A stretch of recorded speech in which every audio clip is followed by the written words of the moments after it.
প্রতিদিন কবর, যার কবর যেখানে, তার কবর তাকে ডাক দিয়ে বলে, ও আল্লাহর বান্দা শোনো, আনা বাইতুদ দুধ, আমি পোকামাকড়ের ঘর।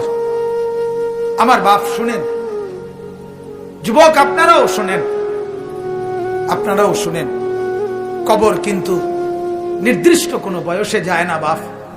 প্রতিদিন কোলের বাচ্চাও কবরে যায়, 90 বছরের বুড়াও কবরে যায়, 16 বছরের 20 বছরের তাগড়া জওয়ানও কবরে যায়।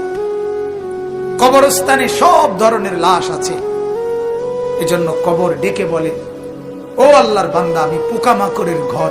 সেই ব্যক্তি যে একটা মশারি ছাড়া, একটা সামান্য মশার কামড় সহ্য করতে পারো না, একটা মশা কানের কাছ দিয়ে গেলে তোমার ঘুম ভাঙ্গা যায়, মশারি টাঙ্গাও, কয়েল জ্বালাও, অ্যারোসল লাগাও, এত কিছু করে তুমি মশার একটা আওয়াজ থেকে, কামড় থেকে বাঁচতে চাও।